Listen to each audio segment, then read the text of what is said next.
There you go. Good way to start. And when one has seen the five clinging aggregates as they really are, the arising and the passing away, understanding the attraction and the distraction, seeing the arising of desire and the continued delusion, and being delivered from the five clinging aggregates, this one is released from clinging. All defilements are destroyed. What must be done has been done. Perfection is attained. The burden has been put down. The highest goal attained. This one is liberated by perfect insight. What's that from? The first sutta. Oh.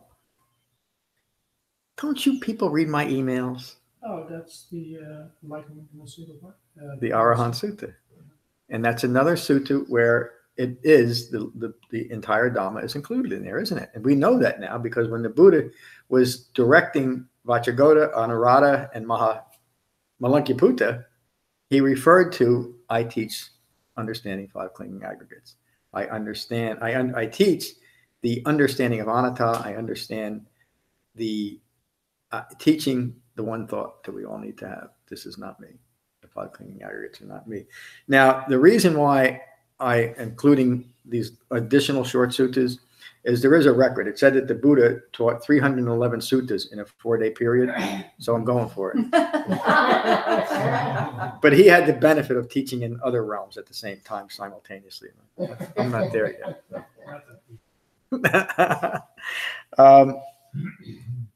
Let's meditate first. We'll meditate for 30 minutes and we'll have a Dhamma talk. So find your relaxed meditation posture.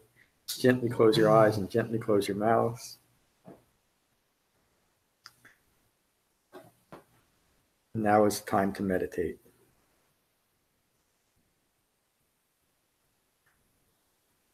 Holding your back straight but not stiff. Your ears aligned with your shoulders, your nose aligned with your navel. Holding yourself softly, gently, lovingly. Allow yourselves to settle into this room, settle onto your seats, settle into your bodies, and settle into your minds. Notice the sensation of breathing in your body.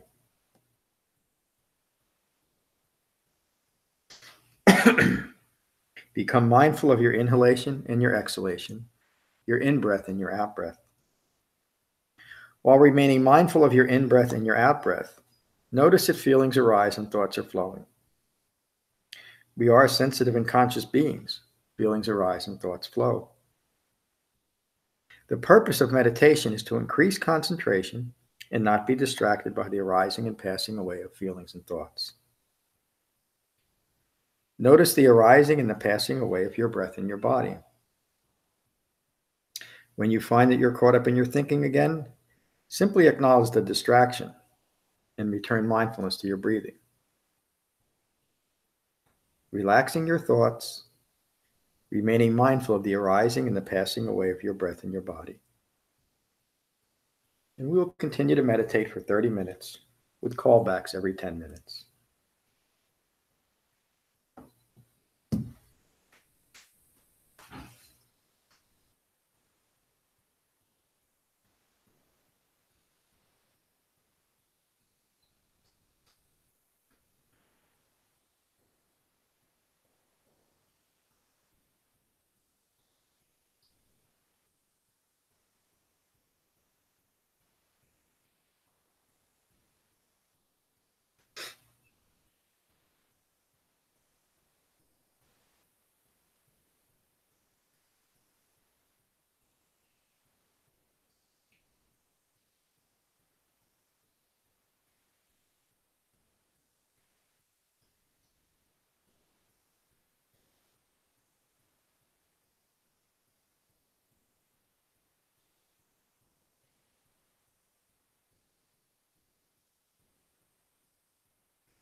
Gently deepening concentration by remaining mindful of your in-breath and your out-breath.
Noticing the arising and passing away of feelings and the arising and passing away of thoughts, while remaining mindful of the arising and passing away of your breath in your body. And we'll meditate for 10 more minutes.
Take a moment to notice the quality of your mind.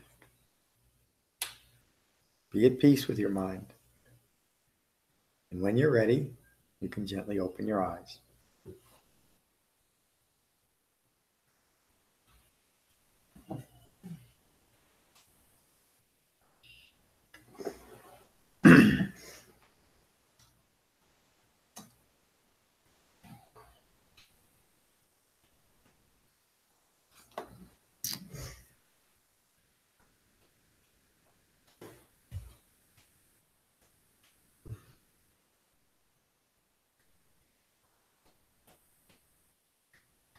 So I'd like to give some of you a direct experience of impermanence.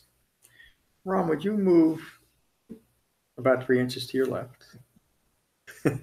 Lorna, would you move about 3 inches to your right?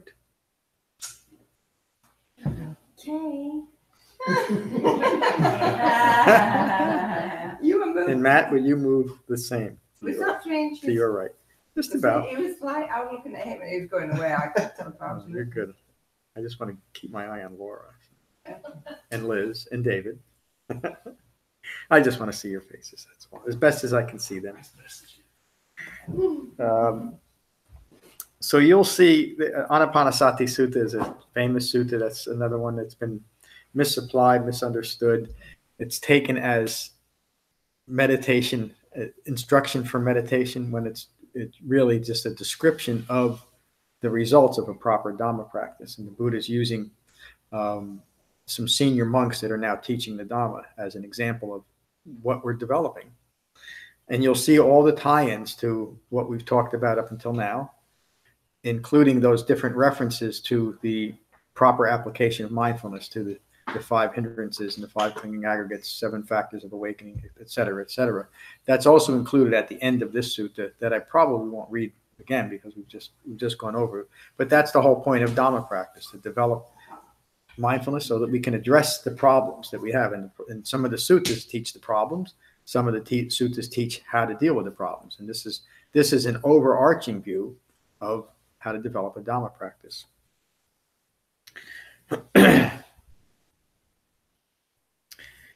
I'll just start with the introduction. The Anapanasati Sutta is a discourse from the Buddha on the proper use of mindfulness during shamatha vipassana meditation. And I need to correct this.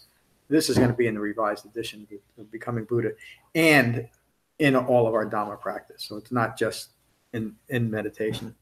The underlying and supportive theme for this sutta is a group of senior monks well established in the heartwood of the Dhamma, the Eightfold Path, and their ability to teach a useful and effective Dhamma. When I talk about, and I'll teach about Mahakassapa, who was one of the senior monks for a very, very long time, but he was not a teaching monk. He had awakened, he understood the Dhamma, but it just wasn't something that he wanted to do. He preferred to live the life in seclusion, but as an example to how to live the Dhamma. And he taught when the Buddha had something specific that he wanted addressed, and he knew that Kassapa was the person to do it. So he would call him out of seclusion, and Kassapa would joyfully then teach the Dhamma. But it wasn't something that he was fond of. Which makes just because we awaken doesn't mean that we have to go teach the Dhamma. We might not even want to, and that's fine. Nobody's compelled to do that, except in this room. Mm-hmm. The Anapanasati Sutta is the Anapanasati means breath awareness. Sati is awareness, mindfulness. The Anapanasati Sutta is the Buddha's instructions for shamatha vipassana meditation. The purpose of meditation is to deepen concentration, to provide the foundation necessary to understand the 3 marks of existence, that useful insight. Experience in individual confusion, deluded thinking, and ongoing stress and suffering into existence and individual confusion, deluded thinking, and ongoing stress and suffering, or dukkha. The 4 noble truths are the Buddha's teachings and the referential context for developing understanding and cessation of dukkha, and the 2 common conditions that give rise to dukkha, anicca and impermanence, all wrapped together in that feedback loop.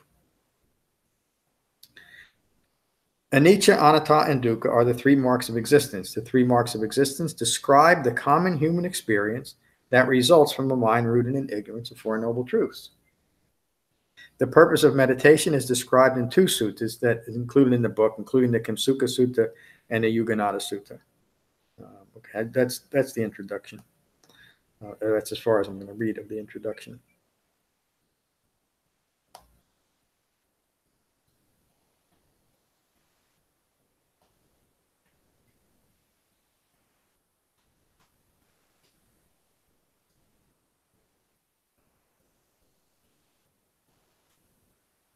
Just give me a moment. Boy, there's a lot of words in that book. Whew.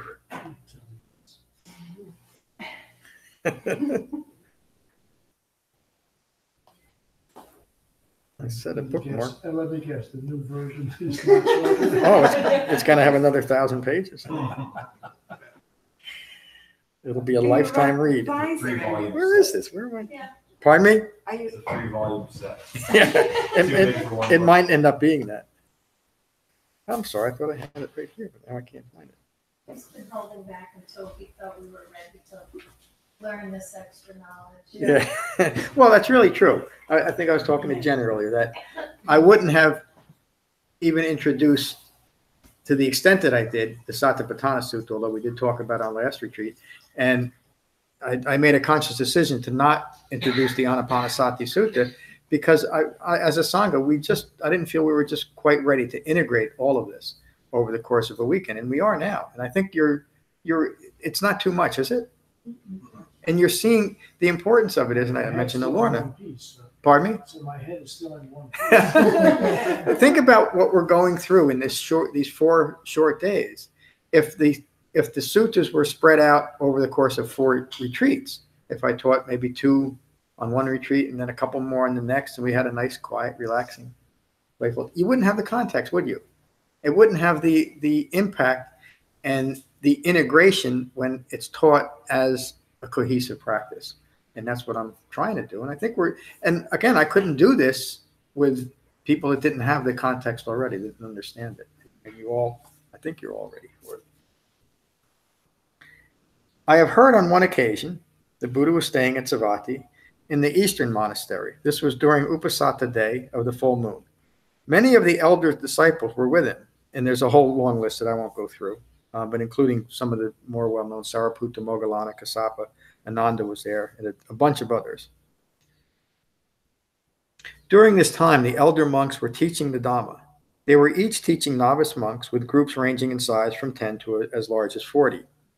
The new monks were learning quickly and correctly. I know I say this a lot, but this is a recounting of something that happened 2,600 years ago. And if you think about what we're doing here, we're doing exactly the same thing, except I'm the senior monk. The Buddha arrived and was seated in the open air, surrounded by the community of monks. Surveying the silent community, he addressed them. He was so impressed by their presence and their silence, their lack of need for constant idle chatter.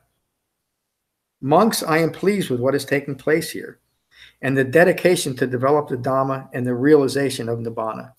He's seeing it in these monks, and he's seeing the development of the potential of awakening in each and every one of them now. As such, I will remain here at Savatthi for another month through the 4th month of the rains. The monks in the surrounding countryside heard this and left for Savatthi to join the Buddha and that Sangha. A short time later, the Buddha addressed a large but quiet community. Notice the emphasis on quiet. Notice the emphasis on quiet. I've been wanting to ask, and again, I don't want to get off track, but how's right speech going for all of you? You're deepening your understanding of it by being mindful of it, correct? Mm-hmm. That's how. I'm enjoying right speech in a verbal sense, but my mind is not quite. There's also a lot going on. Yeah. Again, and it's hard for our minds to not want to just get everything all at once. That's part of the problem. But what we're doing is we're opening ourselves up to build this foundation that is now embodied in us. And when it's appropriate, it's there and it'll manifest. And you'll see something, you'll say, wow, this is how this applies. Because you learned it here, whether you realize it or not. You've integrated it here. It's probably a better way of putting it. Monks, this community of monks is free of idle chatter and is established on the pure heartwood of the Dhamma. That are being establishing a pure heart refers to developing the refined mindfulness, I'll slow down, of the Eightfold Path. This community of monks is worthy of, now he's referring to the senior monks, the elder monks. And the elder monks could mean somebody who's 27 years old and has developed the Dhamma. This community is worthy of gifts and worthy of hospitality. This community is worthy of offerings and worthy of respect. This community will bring much good for the world, like this community. Due to their establishment in the heartwood of the Dhamma, when a small gift is given to this community, we're really talking about support here, aren't we? When a small gift is given, is there someone missing, or is it just someone joining us? Oh, okay. When a small gift is given to this community, it becomes a great and an even greater gift. This community of monks is rare to see in the world, even during the Buddhist time. Think of that statement. He's spending his whole life teaching this, and he still knows that people that get the heartwood of the Dhamma, even during the Buddhist time, is a rare thing in the world. And we know that what's developing here is a rare thing in the world, isn't it? I don't know, and I think that there probably is a few other sanghas like this, but I honestly don't know of them. And I think I probably would hear of it. Maybe not. I'm not saying make that an absolute statement. But The only what reason that you would be known is because you have an online presence. Yes, and honestly, there's more people that know of me that say that he's out of his mind. That's not Buddhism. Then agree. But there's so many people that have the same experience that we had and that I had, that say how grateful they are to come across something that is so pure and easy to understand, and that they recognize as pure heartwood. And again, I don't take credit for that. I got it from the Dhamma. I didn't make this up. Now, I'm going to try to stop commenting so much to keep this in context, but that's not going to happen. This community of monks is such that it would be worth traveling for leagues, taking along provisions in order to learn from them.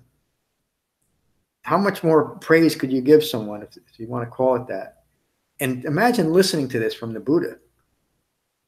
Know that he's talking about you. In this community of monks, there are, and this is very early in the Buddhist teaching, probably within the first 4 or 5 years, and there simply weren't any nuns yet allowed in the Sangha. That was coming up, and probably happened fairly shortly after this, and I'm just speculating on that, but it's based on some understanding. Thought I wasn't going to comment. And there are monks who are arahants. Arahants, the Buddha describes that. Arahants are awakened human beings who have fully developed the Eightfold Path and whose mental effluents are ended. Greed, aversion, and deluded thinking. These arahants have completed the task and have laid down the burden. Again, a reference to maintaining ignorance is a burden. They have laid down the burden of continued eye-making. That's my words in here. They have attained the true goal and abandoned the fetter of becoming what? Further ignorant.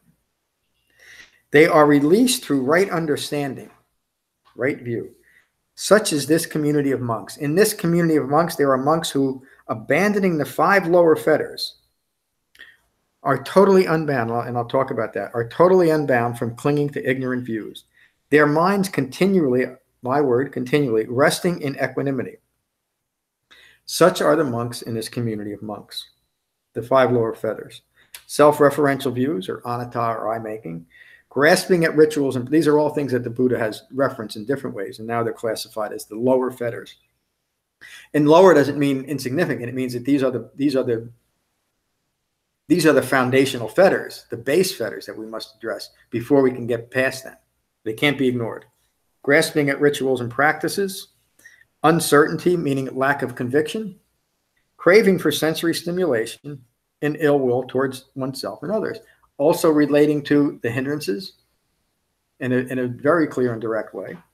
In this community of monks, there are monks who, abandoning the first 3 fetters, and with the diminishing of passion, aversion, and deluded thinking, have established the heartwood. Notice that we don't have to be perfect in the beginning. We attain perfection by developing the path. And those that have simply abandoned the first 3 fetters, we are now able to develop the heartwood. And as we continue to develop the heartwood, the fetters, the other remaining fetters and all the other difficulties simply fall away. They have established a heartwood and will make an ending to stress. They are in the stream of the Dhamma. They are resolute, developing the cessation of suffering. Their minds incline towards awakening. Such are the monks in this community of monks. In this community of monks, there are monks who remain devoted to the development of the 4 frames of reference. Again, this is a teaching on how to live the Dhamma, not instructions on what to do. These are examples of these great monks who have developed the Dhamma, and the Buddha is holding them out as an example for all of the novice monks to emulate. The 4 frame of reference, having developed the 4 frames of reference, the 4 foundations of mindfulness, the 4 right exertions that I'll get to, the 4 bases of power, and all these are just different terms for things that we've already covered in a slightly different context. The 5 faculties, the 5 strengths, the 7 factors of awakening, and the Noble Eightfold Path. Always finishing with that. The Buddha finished the Satipatthana Sutta with the emphasis on mindfulness relating to the 4 noble truths. He does the same thing at the end of the Anapanasati Sutta, but he juxtaposes the 7 factors of awakening and the 4 noble truths. Why? Because it's appropriate for that situation. Such is this community of monks. Then he goes through the 4 foundations of mindfulness: mindful of the breath in the body, mindful of feelings arising and passing away, mindful of thoughts arising and passing away, and mindful of the present but impermanent quality of mind. The 4 right efforts, and this is not, I included this just for the explanation to the reference. It's not included in the sutta itself. The 4 right efforts is essentially how the Buddha describes right effort. Right effort is avoiding inappropriate thoughts, words, and deeds that have yet arisen. That takes mindfulness and restraint, doesn't it? Yeah. To be mindful of what has yet arisen. And how does the Buddha treat ultimate mindfulness? Is to be mindful of what's present and to be mindful of what's not present. They're both important. They're both the ultimate foundation of mindfulness. Avoiding inappropriate thoughts, words, and deeds that have yet arisen. Abandoning inappropriate thoughts, words, and deeds that have arisen, that are present in our life. Mindfully doing that. Developing appropriate thoughts, words, and deeds that have yet arisen. How do we develop appropriate thoughts, words, and deeds? Right speech, right action, and right livelihood. A direct teaching on that. So you see that there's nothing left for conjecture or to guess at or to suppose or to embellish. It's all presented in a clear and concise as it can be manner. Remember, I once had an issue with that expression, have yet arisen. Mm-hmm. And I think that my translation would be are yet to arise. Yes. It doesn't make sense. But now that you said it in this context, it's a little easier. Yeah, I remember that conversation, and that is something that could be confusing if in fact, you couldn't make any sense out of that unless you had the context, could you? Unless you understood impermanence. Yeah, I'm still not sure that's correct English. Is there an English major? Well, you know me long enough that I'm not too concerned with correct English. The second line after it confirms the first line. Abandoning inappropriate thoughts, words, and deeds that have arisen. Yeah, It's also It's about that. creating a habit where maybe it's the habit diminishes the opportunity for, those thoughts to come up. Oh yeah. Again, that's bringing mindfulness to the fore of what's Making an occurring. effort to not minimize, but to reduce the number of incidences where those negative thoughts come up or whatever Does that make any sense? Yes, and if we're not mindful of it, we won't notice it when they arise. Right. Because until we're awakened, they will arise, won't they? That's what part of Dhamma practice is, noticing that and being prepared for the yet arisen defilement. Sounds so nice that there's potential for Yeah. And to know how you got there. Pardon me? And to know how you got there. Yeah. Yes, And and be aware of Right. how you got there. Be aware when you're not doing something to cause it to arise. thank There's you. 4 things to really be aware of. Yes, and these 4 things are right effort. This is when in other sutras where the Buddha is describing right effort, it's exactly the same way. So these in here they're classified as the 4 right efforts, but this is the definition of right effort. It includes these. Can we start at the beginning? Absolutely. Thank you for asking. right effort is, well, the four right efforts, which is right effort. So right effort is that sixth factor of the Eightfold Path, is avoiding inappropriate thoughts, words, and deeds that have yet arisen. Abandoning inappropriate thoughts, words, and deeds that have arisen. Developing appropriate thoughts, words, and deeds that have yet arisen. This is just cultivating our mind. Remember the Loka Sutta. Maintaining appropriate thoughts, words, and deeds for the continual development of non-confusion. Again, it's a translation, but it fits using that word rather than distraction. For the development of non-confusion and skillful qualities that have arisen. I'm going to read that last again. Maintaining appropriate thoughts, words, and deeds for continual development of non-confusion and skillful qualities that have arisen. And every one of us has had that experience, and we've been talking about noticing the skillful qualities as they arise. And to cultivate those. Now, you can't cultivate something until you are aware of it, right? The Buddha is talking about and referring to our experience that we're all discussing here. We're mindful of these minor and major breakthroughs in understanding. Well, it also sounds like as we navigate, personal and professional situations, we can anticipate areas that are tricky or a difficult conversation, or and prepare for skillful qualities, knowing going into a conversation, this can be a weak area for me, and I've seen unskillful qualities come up, so I'm going to prepare for this a little differently.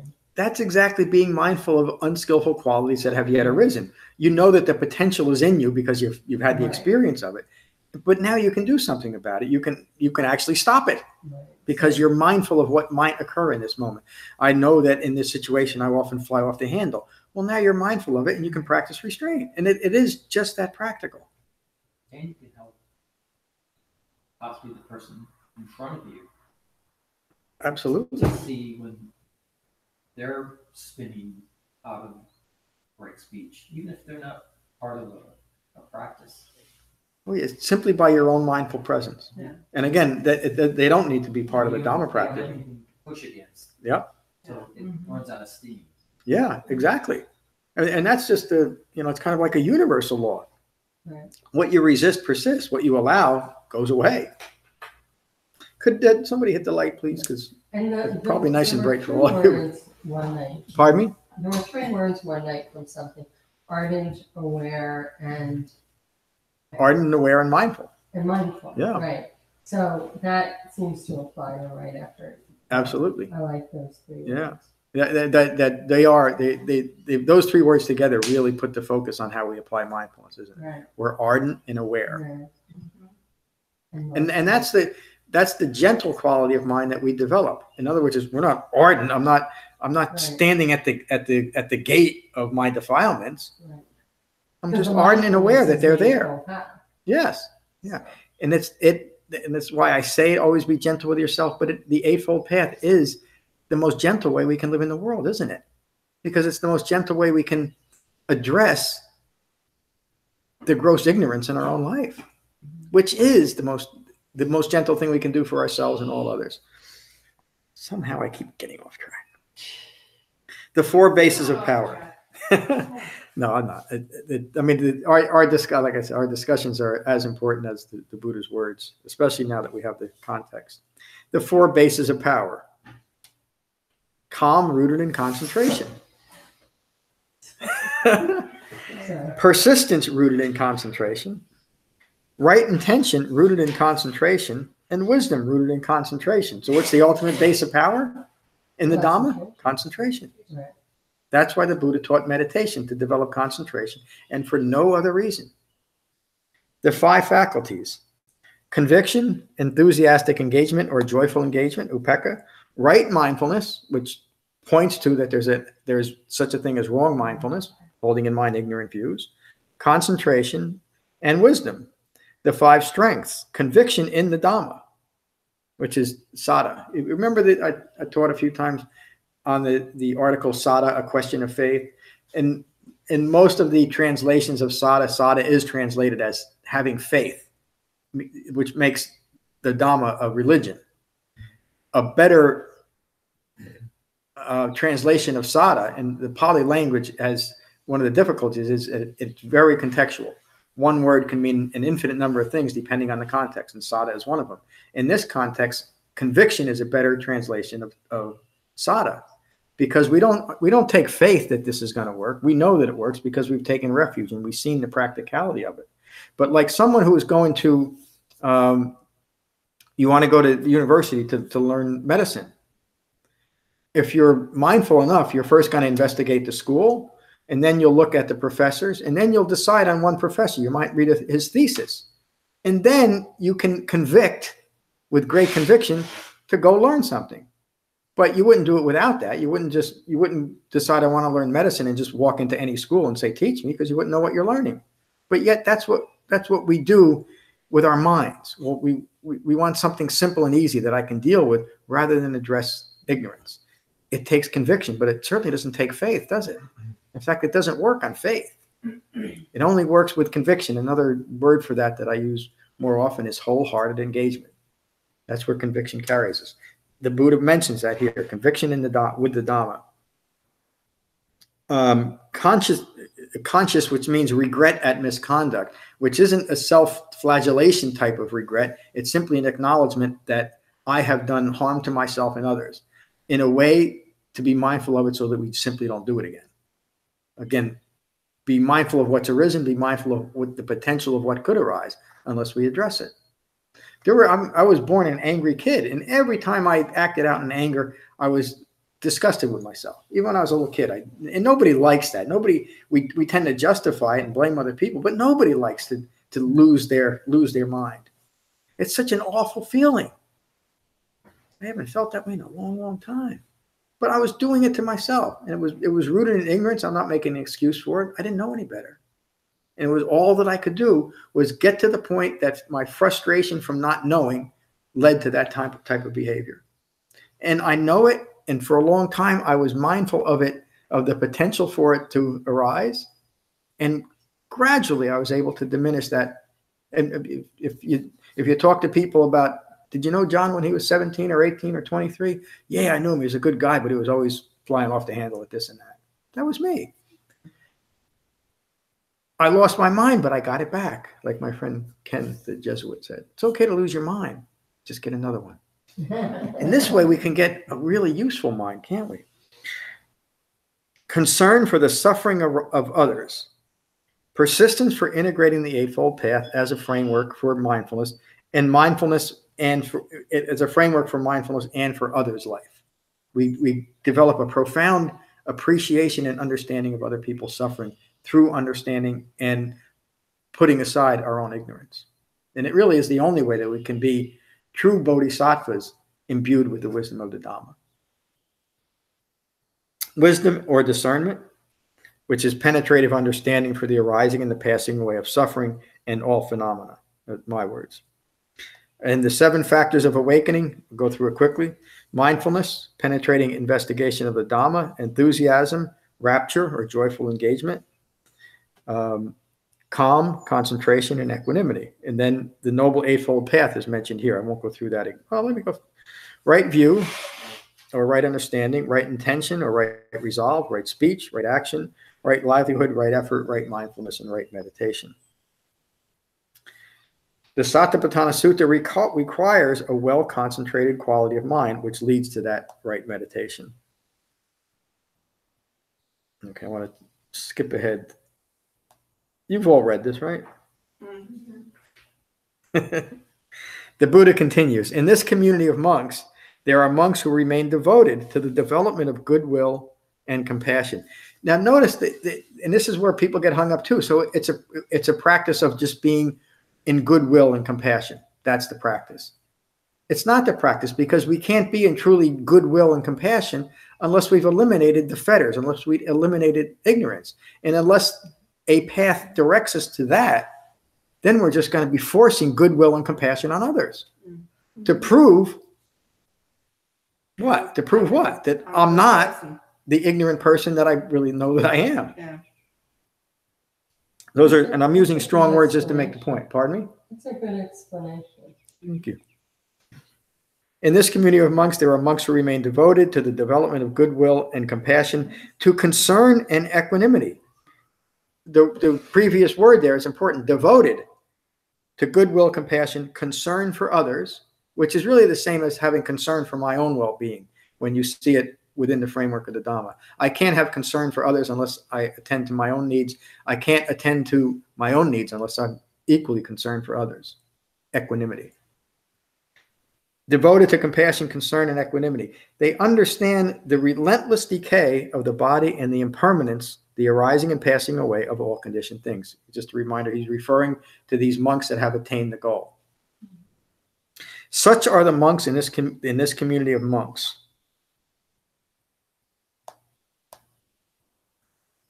In this community of monks, there are monks who remain devoted to mindfulness.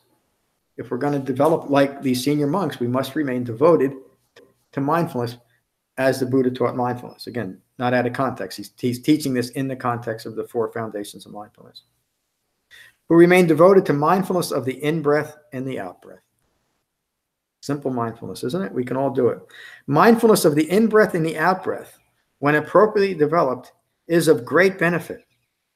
Now think about the novice monks that are there listening to this. And the light's going on in their minds too, like it's going on in our minds.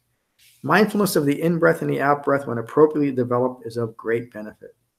Mindfulness of the in-breath and the out-breath, when appropriately developed, supports the concentration necessary that brings the 4 foundations of mindfulness to their culmination.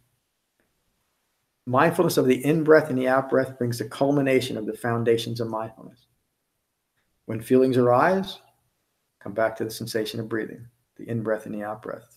Thoughts arise, distract us, mindfulness of the in-breath and the out-breath. We're deepening concentration. And the different things that he's pointing at now consecutively, is he pointing at the different ways that these senior monks are teaching, taking specific parts of the Dhamma to impart? How am I to look at that? He's teaching that these monks have developed all of these qualities and all of these understandings in total. And he's putting an emphasis on the importance of using the tools of the Dhamma to address the things that block us from awakening. Or in the stepping out of the via negativa way into the via positiva way, there's a new word, the 7 factors of awakening. To show these are the positive qualities that we develop. These are the positive in the reference of that time, the Buddha is saying, in reference to these senior monks, this is what they've done. As a way of showing, now the Buddha is teaching the novice, listen to them and do what they did. Just like the Buddha was an exemplar of how to practice the Dhamma, so are these monks. And so are we, by the way, to each other. And the Dhamma continues to be the exemplar that it's always been. This is how we do it. There's nothing to make up. There's nothing to get wrong, by the way. We can't get it wrong, except if we give up. But right effort continues to guide our practice. The Buddha concludes the Satipatthana Sutta. I know we're talking about the Anapanasati, but it relates to this, with the following words that emphasize the proper context and required framework for meditation and mindfulness, as he taught this. Friends, we just heard this, but in this context, friends, this is the direct path for the purification of all beings, for the cessation of sorrow and regret, for the disappearance of pain and distress, for the establishing the right method of practice, and for complete unbinding. In other words, these 4 foundations of mindfulness. Now the Buddha says, and he's getting into how these elder monks meditate. It's not instructions, and it's pretty subtle a difference here. But remember the setting, because that's important. Now, how is mindfulness of in and out breathing appropriately developed so as to be of great benefit? A monk, having gone to the wilderness, to the shade of a tree or to an empty building, sits down, folding his legs crosswise, holding his body erect, and setting mindfulness to the fore. How do we do that? We become mindful of the breath and the body.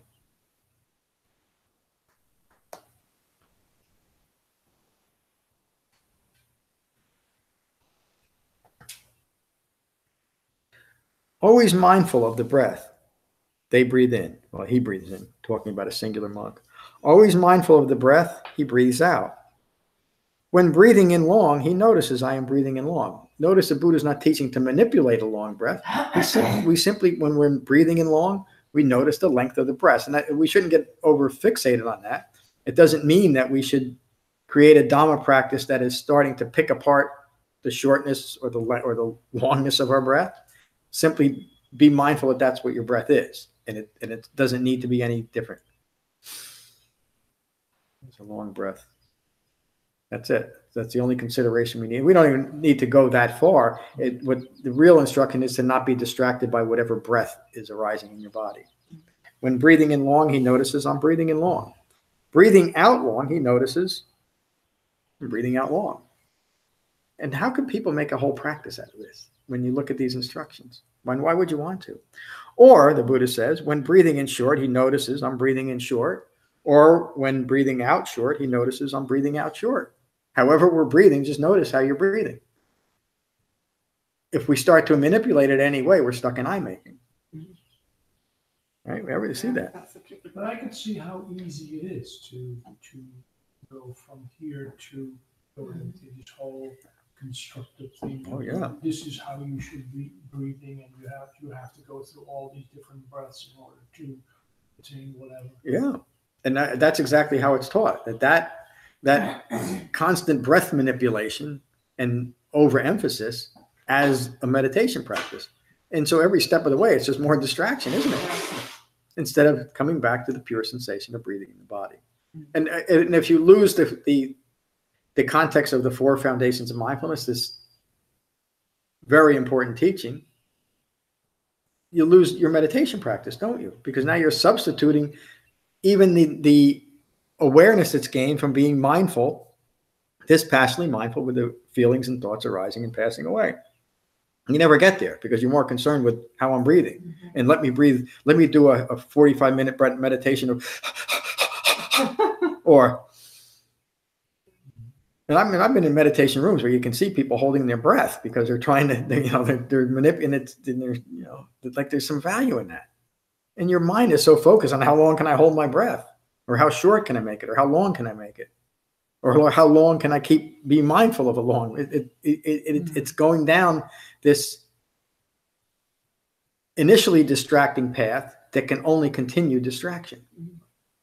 But that may also be wanting from here to go into the next part of the sutta where it says, I'm breathing, calming the body. Yes, and that gets to the whole. See it that way. Yes, and instead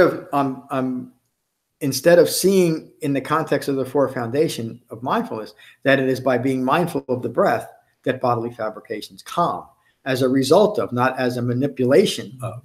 In other words, the right intention behind my meditation practice is to deepen concentration. As a result of right meditation, I'm calming bodily fabrications. And that's the right way to see it when you look at it in the context of this. He trains himself. I will breathe in sensitive to the entire body. Now, the Buddha is placing the importance of being mindfully united, or having your mind united with your body. Sensitive to the entire body is what he means. It doesn't mean that we should start picking apart the body or different sensations. I'm simply now putting my mind where it belongs, in my body. I'm sensitive that this is where I am, rather than the constant ignorant view of being outside of your body by being in the past or the future, or objectified in your view. He trains himself. I will breathe out sensitive to the entire body. Sensitive to the entire body often is taken as instruction. This is my words. To change one's focus. Is it just that you integrate yourself into your body? Ultimately, it is. Yeah. But looking at it that way is a little bit. It's hard not to see, or not to bring into the context of the rest of the path. But ultimately, that is an awakened human being, is a human being who is fully present, mind in body. Yeah. It's not an escape. Because that happened to me. This morning when we were meditating, you gave that instruction. Mm-hmm. and I felt that I was coming into my body, and also in Qigong. This is one of the problems with people that have had very severe trauma in their life is they can't get back in their body anymore. I'm crying because it's so sad.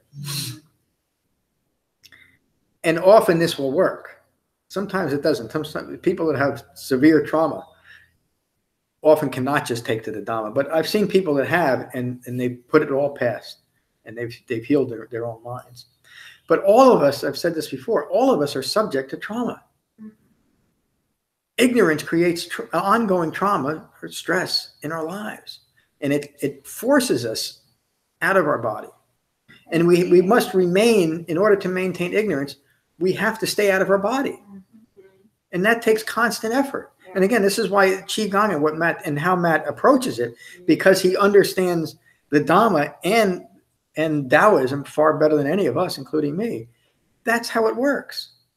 And that's why I say continually, I wish you would all go see Matt and go to his Qigong classes, because it's such a supportive practice. And in fact, it's one of the, it's honestly, it's the only external practice that I would say a Dhamma practitioner should engage with. But you also need to have the right teacher too.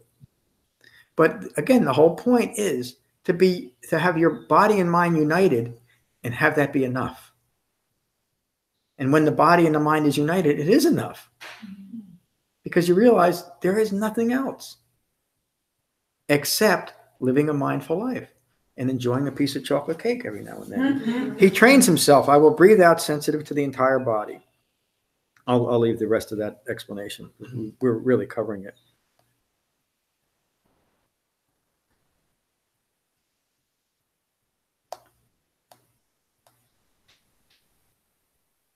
I'm sorry about this.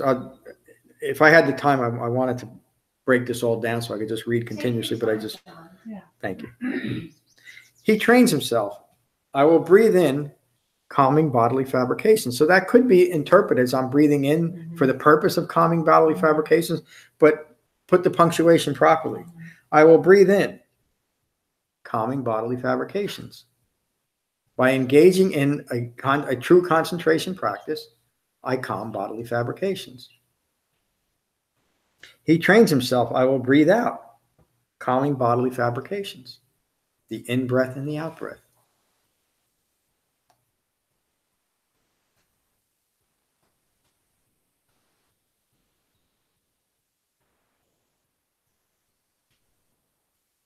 John, even that instruction that you give us when we're beginning meditation of settling into our body, settling into our mind, is just that. It's just that.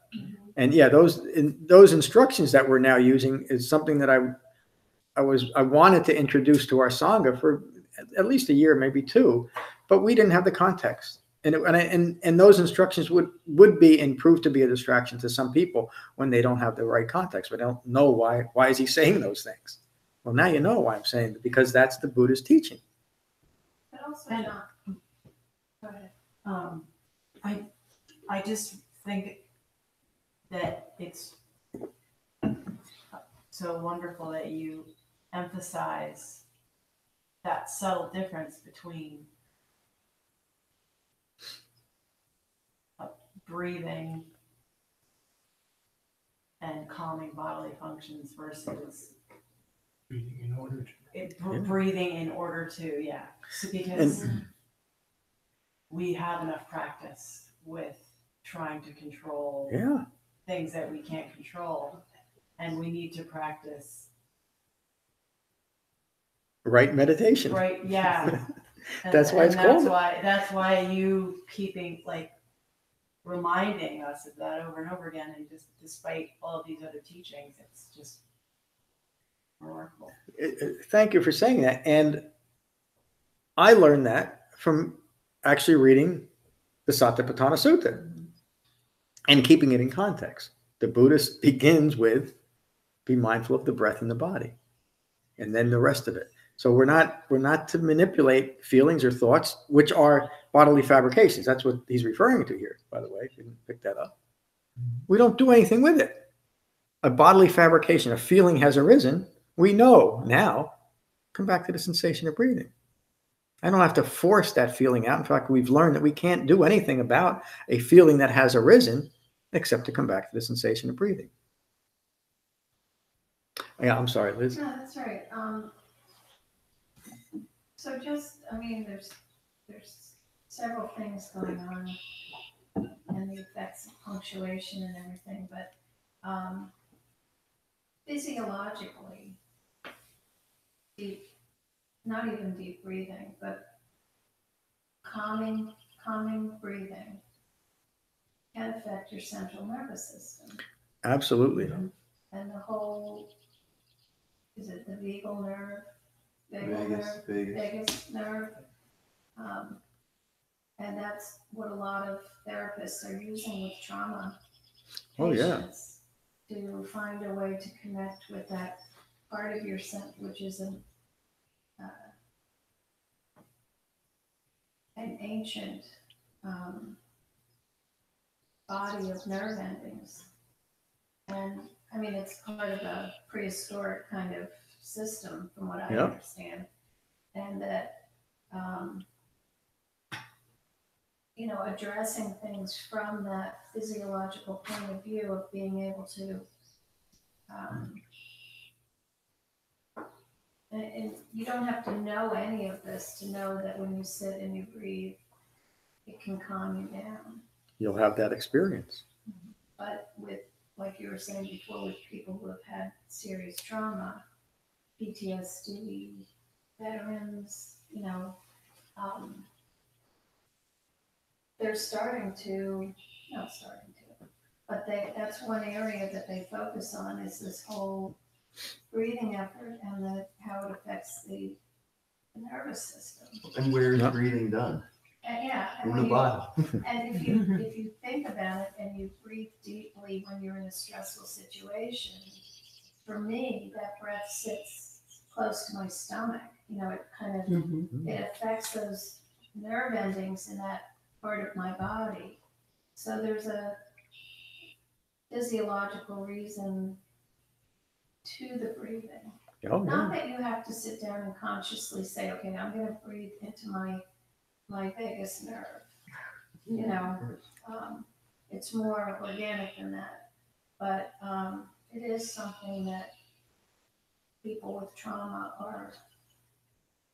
it's a way for them to access their body by recognizing that part of their nervous system. Yeah, it brings a trauma victim back in their body, and it has a true physiological effect of calming the body. That's why it works. And so what I'm saying in this instruction isn't to use therapeutic breathing techniques. Right. It's not saying the Buddha's not saying the Buddha. He's not. Of course, he's not saying don't do something that's helpful, and I'm certainly not saying that. But shamatha vipassana meditation is just this. And so, if you need to develop a therapeutic breathing technique or anything else, that's great. It's not meditation. It's not part of the Eightfold Path. And if you're, in fact, I've had trauma victims, I don't like to use a word, but I can't think of anything better right now,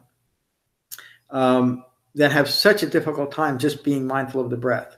They literally can't do it, especially for long periods of time. And so my instruction is do it for 30 seconds. And that's usually enough to get them to become familiar and friendly with their breath again. Which in a trauma patient, anything that's bringing you too close to what's occurring it just brings up terror in them. They can't be present. I mean, that's really the problem of ongoing trauma. But if you can do it for just 30 seconds and find out, and what many realize is, I can do it. It's okay. I can be present for just a few seconds. And from that few seconds, we begin to chip away at the ignorance that's underlying the trauma, a little bit at a time. And again, for some of us, it is just that. It's a little bit at a time. And for some of us, like Kandana or David, we get it right away. So that speaks to, if you find meditation difficult, you really need it. Yeah. The harder it is, the more you need it. Yeah.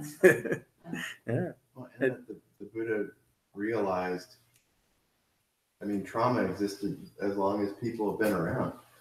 And, you know, just in that instruction of breathing in sensitive to the body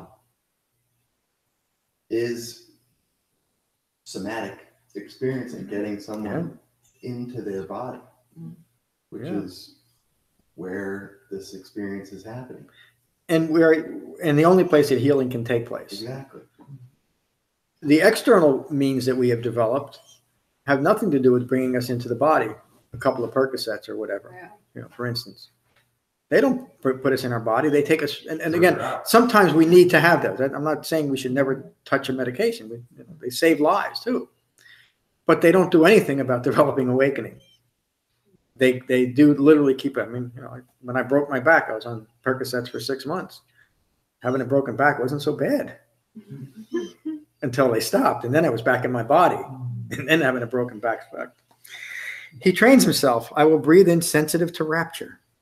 He trains himself. I will breathe out sensitive to rapture. He trains himself. I will breathe in sensitive to pleasure. He trains himself. I will breathe out sensitive to pleasure. What's the Buddha? The Buddha is certainly not telling us to cultivate pleasure, just to be sensitive to it. To be sensitive is another word for mindful presence. I know it's occurring. I'm sensitive that I'm feeling. I'm sensitive that I'm enraptured with something. I'm sensitive that there's pain. I'm sensitive that I have a body. Wow. I remember the first talk I ever gave at an AA meeting. When you go to AA, after you get 90 days, they kind of push you up in front of a group, and there you are, shivering and shaking. But I said, something came out of my mouth that I didn't plan. I said, for the first time in my life, actually the words were, for the first time in a very long time, I started drinking when I was 12. I'm now 26. For the first time in my life, I can feel something. And the room kind of looked at me like, what are you talking about? But it was remarkable to me that I spent 14 years of my life running away from feelings, running away from my life. And now, as raw as I was at 90 days sober, I was just grateful that, man, I'm here. I'm having a life. And honestly, at that time, anybody looked at my life, it sucked. I mean, but I was so glad finally. And I didn't understand any of this, where it was coming from or why. But for the first time in 26 years, I was in my body. And as much as it sucked at that time, it was wonderful. And you probably saw that most people in your audience were still trying not to. Oh, yeah. Unfortunately, that's kind of reinforced in the 12-step community. And yeah, I got a lot of strange stares and like that. But a few people came up to me and said, yes, it really was something. And that made me feel, that was important, because that made me feel, okay, maybe I can do this and stay sober, etc. Here I am all these many years later. He trains himself. I will breathe in sensitive to mental fabrication. I will breathe out sensitive to mental fabrications. He trains himself. I will breathe in calming. I will breathe in, calming mental fabrications. The fact of breathing in and breathing out calms mental fabrication. Remember, the Buddha talked about there's 3 types of fabrications: bodily, verbal, and mental. He trains himself. I will breathe out calming mental fabrications. He trains himself. I will breathe in sensitive to the mind. Now we see how we're first sensitive to the body. Now I'm learning to be sensitive that I have a mind. And where's that mind? It's located in the body because I've developed sensitivity to that through the 4 foundations of mindfulness. He trains himself. I will breathe out sensitive to the mind. He breathes in sensitive to the mind. He trains himself. I will breathe out sensitive to the mind. He trains himself. I will breathe in calming the mind. I will breathe in calming the mind. The action of breathing in calms the fabrications, all 3 types of fabrications. He trains himself. I will breathe out calming the mind. He trains himself. I will breathe in steadying the mind. Another word for steadying is deepening concentration. He trains himself. As I breathe out, I'm just changing the words a little bit. As I breathe out, I'm breathing out, steadying the mind. It's a natural occurrence of breathing in and breathing out. It's not my intention to, in this moment, steady my mind. My mind will naturally steady by being mindful of the in-breath and the out-breath, by being mindful of feelings arising and thoughts arising and passing away. It steadies the mind. He trains himself, I will breathe in, releasing the mind. We were just talking, the ego tube, what we were talking about, how we become so constricted in our thinking. And we talk about meditation develops spaciousness. This is what we're talking about. Without this, our minds are tight, or it's a what did I call it before? It's like a knotty little thing stuck in a dirty cup. That's our minds, and we want to maintain that until we come to the Dhamma, and we realize that we can release our mind from all of the constrictions and the restrictions that we put on it. We breathe in, releasing the mind. What's the practical way that we do that? How do we release our mind? A feeling arises and it grabs our attention, and we say, no, I'm releasing that. I'm releasing my mind. I'm coming back to the sensation of breathing. We breathe in, phenomena arises, we breathe out. We're releasing our mind in that moment through shamatha vipassana meditation within the broader framework of the Eightfold Path. Again, remember the context. And remember the context of this. The Buddha is describing what accomplished monks do. He trains himself this way. I will breathe in, releasing the mind. He trains himself, I will breathe out, releasing the mind. He trains himself, I will breathe in, focusing on impermanence. The word here is inconstancy, same thing. Bringing it all the way back again to the three marks of existence, what we're gaining insight to. He trains himself, I will breathe out, focusing on impermanence. He trains himself, I will breathe in, focusing on dispassion. Now, it doesn't mean, again, a mindful manipulation, but being sensitive to and noticing and focusing on dispassion arising within me. He trains himself, I breathe out, focusing on dispassion. Excuse me. He trains himself, I will breathe in, focusing on cessation. And that's almost, you can almost say that's an expectation too, meaning that we're using the word focus.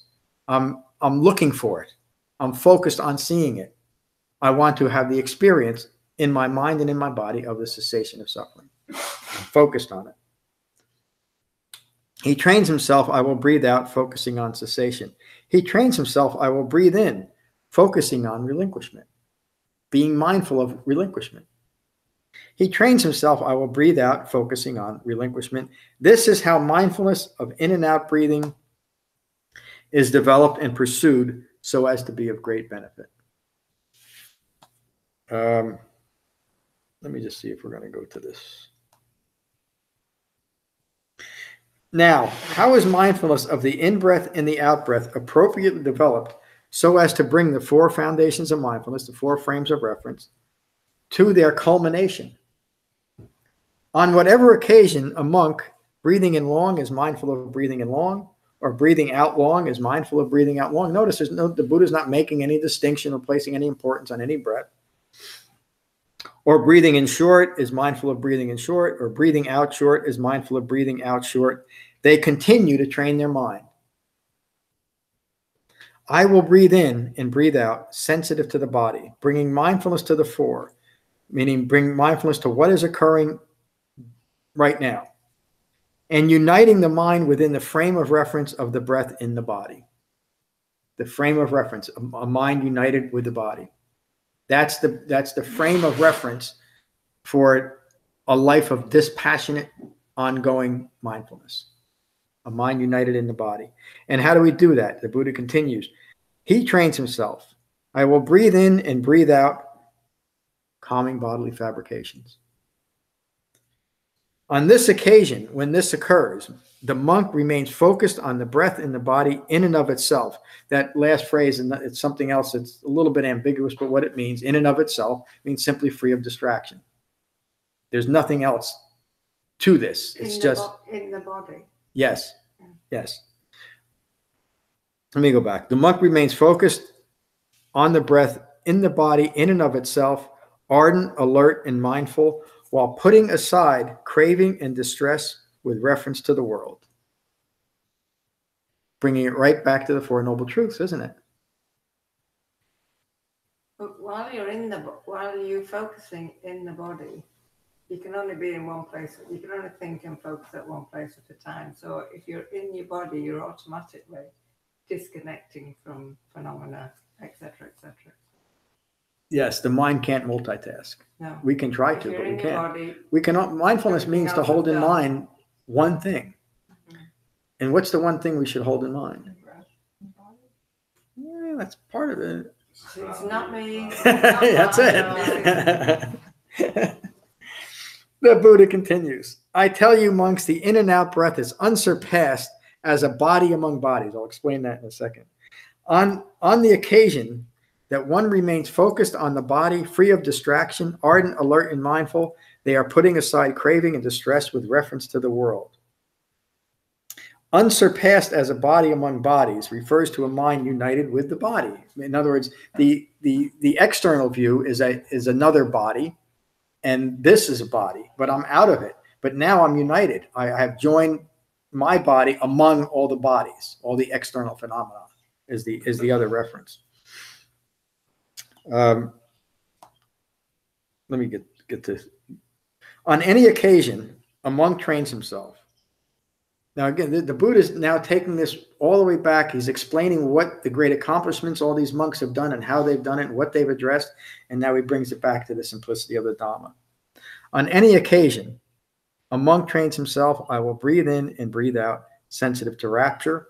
I will breathe in and breathe out, sensitive to pleasure. I will breathe in and breathe out, sensitive to mental fabrication, meaning just we're aware of it in a dispassionate way. I will breathe in and breathe out, calming mental fabrication.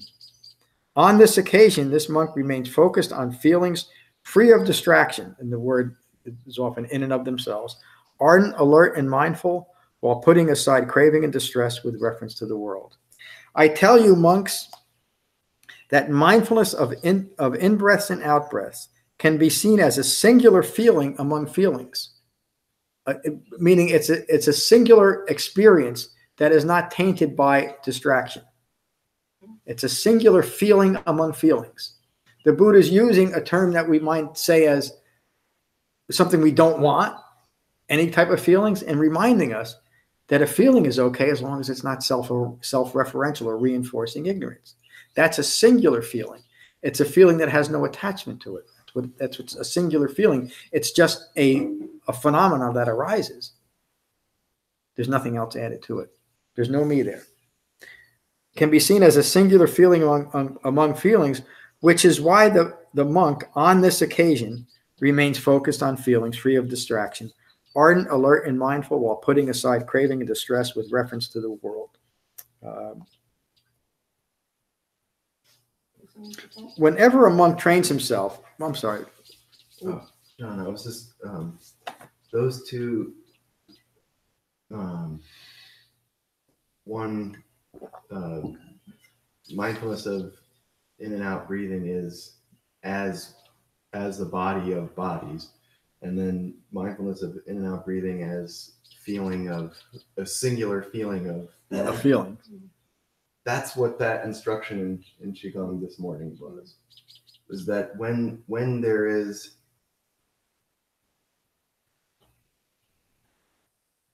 there's no me there. There's no me when that breath as the body. There's no me in that feeling, singular feeling of feelings. Are you united? Yes. And it's being in the body among bodies is being in your body and not clinging to all the bodies. And again, the singular bodies is just metaphor for all phenomena that arises and passes away. And the same thing with a singular feeling. And that's what a beautiful description of it that way. It's just what's occurring. And how it should be. And how it should be. But in order to, again, the subtle but profound teaching is in order to experience what's occurring, we have to be where that experience is occurring, don't we? We can't be here, there, and everywhere else. We can't be bodies. We have to be a body, a mind united with the body. Whenever a monk trains himself, I will breathe in and breathe out, sensitive to the mind, They remain focused on the mind, free of distraction, ardent, aware and mindful, while putting aside craving and distress with reference to the world. Boy, there's too much commentary in this book.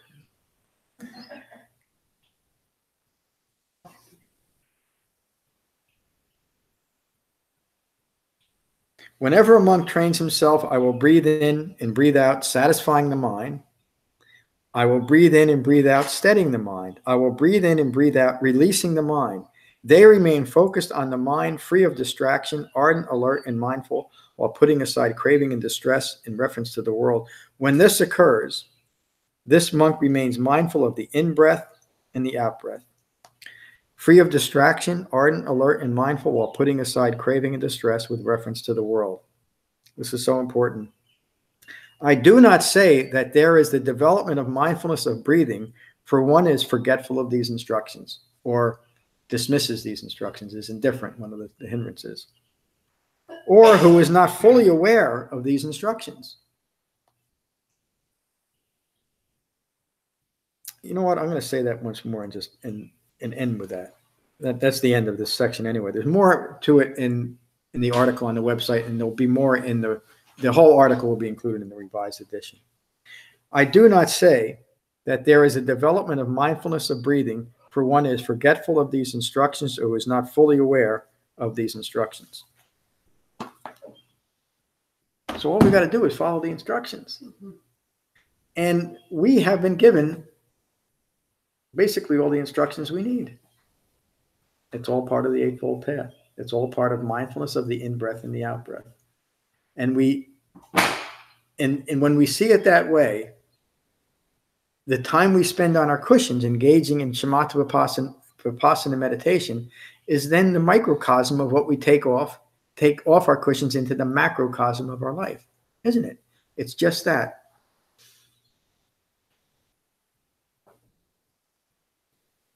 Poof. It's a wonderful teaching. Thank you. Thank you, John. Thank you all. It is a wonderful teaching, isn't it? When it's seen in the right context, Well, you've waited to present this, and I think for a while, right? Oh yeah. Because it was just this year, right, that you brought this. It was the end. I think it was just after. It might have been before October. I don't remember exactly. No, it was before we did. I think it was right after our last retreat. Does anyone remember? And I think just before that, we went through the Satipatthana Sutta in length, and then the Anapanasati Sutta. Fall retreat. Yeah, and you're right. Was it? Yeah, I mean, the declining of the faculties, and it was on purpose. As a sangha, I just didn't. I mean, I have to make some decisions, I guess. I just didn't feel like the proper context was here, and if the proper context isn't established, this can be both of these suttas can be the most confusing thing you'll ever read, because you don't know. Am I supposed to be calming bodily fabrications? What am I doing with feelings among feelings? What is it? You don't understand it. And so it becomes a detrimental teaching, isn't it? And what has developed from both. I wouldn't know. It was at the right time. I feel like I was able to deepen the acceptance of my breath wherever it was during meditation from this teaching, and from that come into my body even more fully and be more present. Thank you for saying that. That's it. And as a matter of fact, I have read that sutta before with me 2 years ago, and it was utterly confusing. Yeah, it is. And now it's not. It messed up my meditation. Well, again, it does that. And when some of you have been lucky enough that you haven't been dabbling in all the different Buddhist schools like I have, but these two suttas, and probably this one more than the Satipatthana Sutta. No, that's not true. The modern application of, in some respects, is I don't even know the right word. It's ludicrous. It's laughable, but it's also hurtful, because there's nothing ambiguous here when you understand the context. And so that leads to, you shouldn't teach this unless you understand the context. But most of the teachings of breath awareness meditation is taken completely out of context or lacking the context of dependent origination or the Four Noble Truths. So how can you teach it? You can't teach something that you don't have the context. How are you going to teach how to do brain surgery if all you ever studied is changing the oil? You might know something, but you don't know how to do this. You know, it literally is dangerous to do that. We talked about that in the last 4 weeks, and it had the proper application of the Dhamma and how do we do it. And it's very simple and direct. And we're having the experience of it right here. Laura gained great insight by hearing the sutta tonight in the proper setting and in the proper context. But like the senior monks, Laura has done the preparatory work to be ready to do this. All of you have. You've all engaged in right effort to be ready to hear this type of Dhamma teaching, where, again, an arbitrary decision. I didn't feel that as a Sangha we were ready until we went through it again last year. But it's not that we weren't ready because we hadn't put in right effort. I think sometimes the hierarchy and the confusion is intentional in some other practices to kind of keep you, at a certain level and reliant and dependent on the teachers of that particular institution. Oh yeah, that have established themselves as having a particularly higher level. And that's why to me, there's no such thing as advanced meditation or advanced Dhamma practice. There's just advancing understanding. Right. And so none of these, this is not, in fact, I classify this not as an advanced teaching, but an inferior teaching, because you need to have the superior teachings of dependent origination, etc., in order to understand it. It's certainly not inferior in practical benefit. In fact, it's necessary in that way.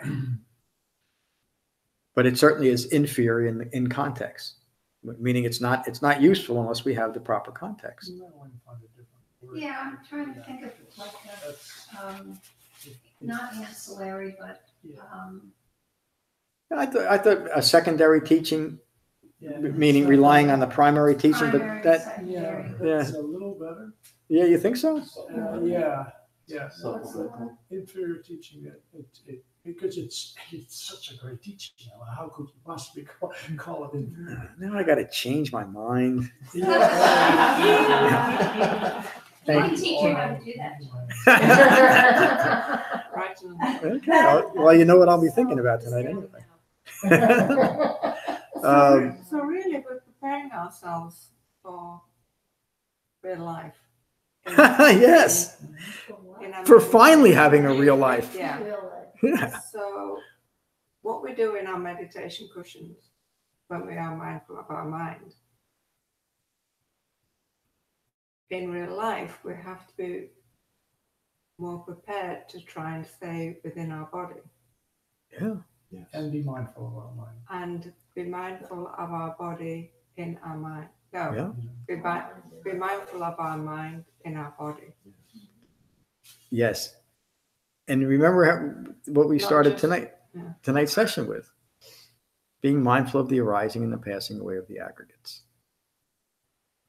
That brings us in our body, and it brings us to an awareness of what's occurring. It really is remarkable. And so you're seeing there's a lot to it, and we've covered an awful lot, but it's utterly simple, isn't it? Mm-hmm. This is not me. This way than the first time I read it. Yeah. Well, and for me too.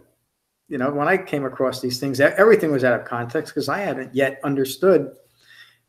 The first few times I read a lot of the suttas, and again, the suttas aren't presented like they're in Becoming Buddha. This one leads to that one, etc. And there's a very practical reason for that. But it wasn't until I really got what the Buddha awakened to, because that is what led me to looking at the Four Noble Truths as what they truly are, as noble truths, and not just some ancillary teaching or something that might be interesting. It's the foundation of everything the Buddha taught. And when I finally realized that, it changed everything. And it changed everything because now my focus, my mindfulness was headed in the right direction. Your mindfulness is headed in the right direction. And that's really all it takes. Again, another way of saying that is develop the four foundations of mindfulness, because that keeps our mindfulness headed in the right direction. This Kevin? feels almost as like the longhand for foundations of mindfulness. Yes. Those right there, 4 foundations of mindfulness. When you recollect, hold them in mind. You're uniting the mind with the body in the context of impermanence. It's arising, Exactly. It's passing away. You notice what's arising in your body with feelings. You notice what's arising in your mind with thoughts.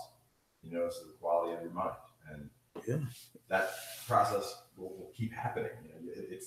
It's very useful to keep using those. in this life experience. No matter where you are, car, bed, wherever, those are useful things to hold more close. And that's why they're called the foundations of mindfulness. Without them, mindfulness has no foundation. And referring it the other way that they're often referred to is the 4 frames of reference. Without these 4 frames of reference, we have no way of seeing things clearly. We have no appropriate reference point. What is the 4 foundations? Start with. Right.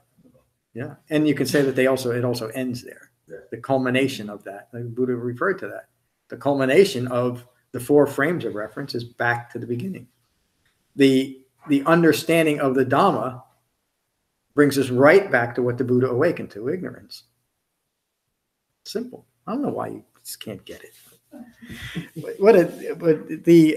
Was it me and Jen were talking about the quality of retreats? Maybe not just exactly in that way, or maybe me and Ron. I'm sorry, I don't remember exactly. But every retreat we've had up here has been just marvelous. And Matt can attest to that. Ron can.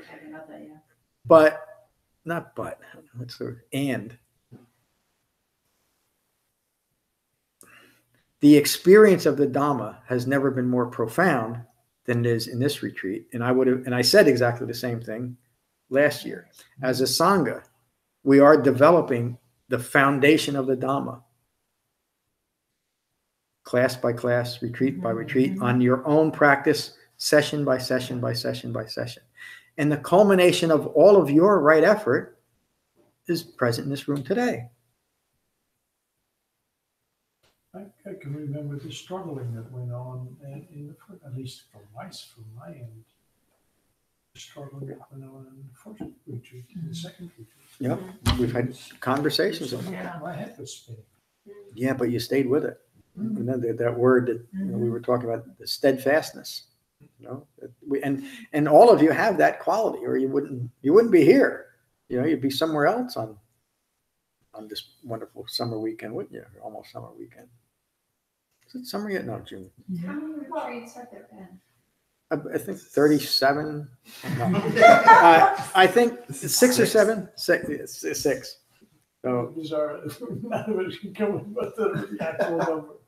yeah, I'll go with Matt. That sounds right. I keep thinking 7, but the reason why I get confused is there was like a 16 or 17 month period where we didn't have a retreat rather than once a year. First one. Was that when it was? After the first one, and it was 14 or 16 months until the second one. Yeah. And then it was regular. So I tend to add the year. We had a spring retreat and then. Yep, that was 2013. So that's when I started. I think. Wow. And we were not the first, but we were one of the first. Well, it was right after, because Joy was still in the Sangha. Yep. Joy and Charlie came. Mhm. And I think I got there right after the first. I got to the Sangha right after the first retreat. That was So maybe it was when Denise was 2014. there. That's right. Yeah. Cultivating lasting happiness. And so it's been 6 retreats, I think 8 Donna dinners. Wow. Oh, we got it. I never got to April to what's her name? Not April. Angel. I promised her she at our last Donna dinner. She says we really want to do it in May, and I said we wouldn't.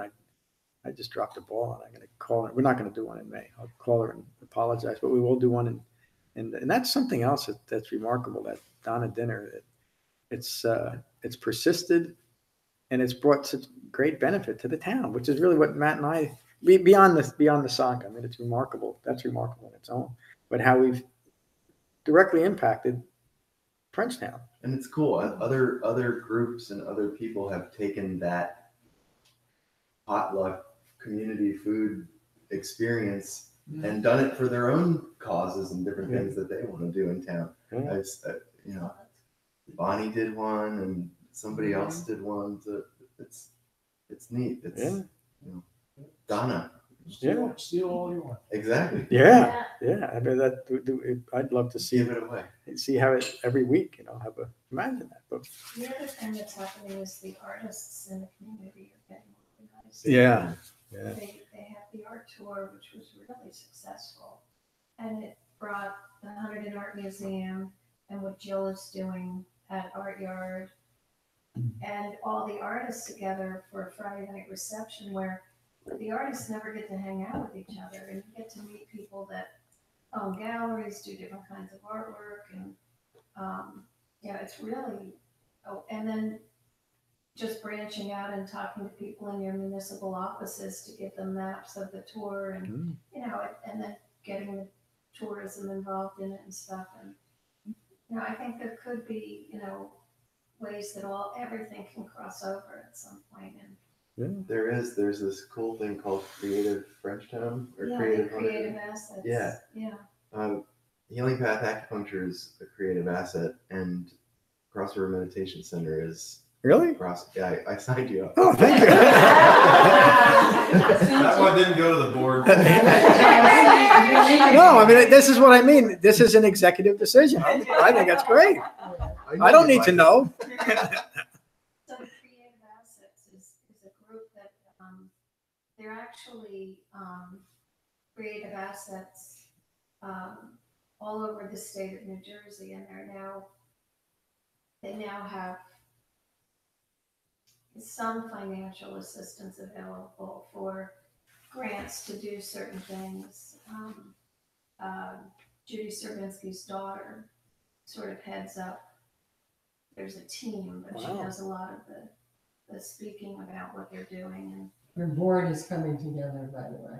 and they have That's great. they have meetings once in a while, and even the way the meetings are coming together are really creative and exciting. It is. It really So is. it's cool. It's like And it's based out of Frenchtown. Yeah. I mean, the spirit of all this is coming out of Frenchtown. and that these creative assets are sort of Being counted is Yeah. one thing. They're They're starting to be counted. they're sort of nodes all over. How are they designated? You just go to one of the meetings and you get a button. Yeah, you can sign it online and, You can and do- do yeah. the whole thing, but Yeah. it's Level something of like interest. Yes. these things are little things that are nourishing the community. Little Absolutely. businesses or centers or people or all these things that are nourishing the community. you And know? what Art Yard is doing. Yeah, exactly. So Art Yard is ready to tear down the building, to tear down the hatchery, to make a theater and Old more hatchery gallery place. spaces and stuff. But they knew that this particular, what was it, a starling, some kind of bird, came and nested in the chimney of Chimney this swift. building they Chimney were swift. tearing down. So within a couple of weeks, they put together a chimney separate from the building to encourage the birds to come and go into this chimney instead of that chimney. Wow. But they didn't want the birds to be homeless. So as a group, they got together and talked to the town and got permission to put up this sort of false tower for these birds that migrate here every year. So I mean, that's a high level of consciousness Yeah. Oh yeah. to do that, and that's what Jill is doing, and it's phenomenal what she's got going on there. It is. It's really great. I mean, that's something that Matt and I think we recognized when we first met, of the potential that little old Frenchtown has. And we are, Brush River Meditation Center, Healing Path Acupuncture is part of the foundation of all of that. We are part of it, and it really is, in that way, it's remarkable, and how our Sangha has developed. It truly is remarkable. And now you see, hearing from the words of the Buddha, how rare it is in the world when this occurs.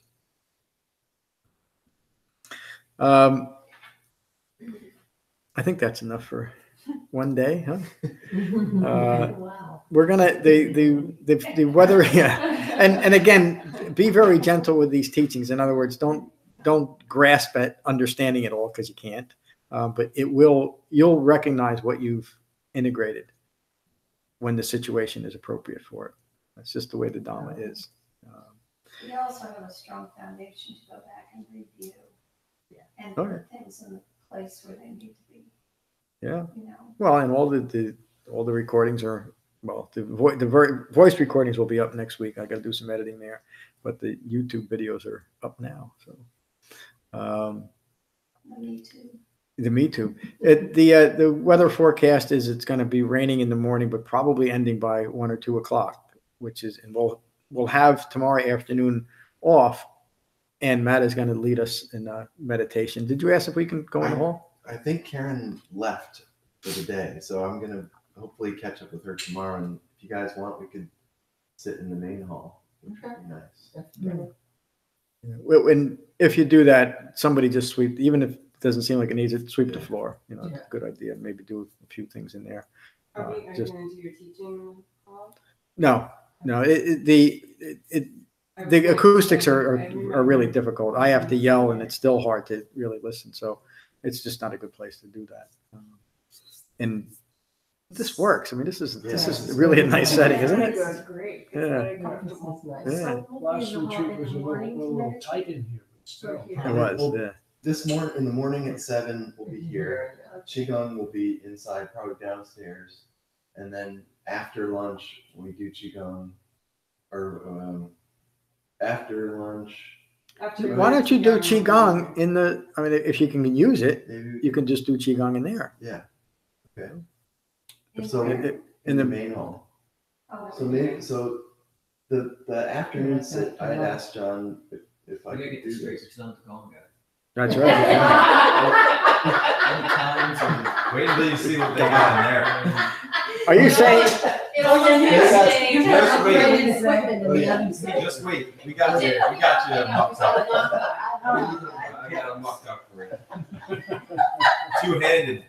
Back No to chaos. that. Yeah. We'll figure out. End the video.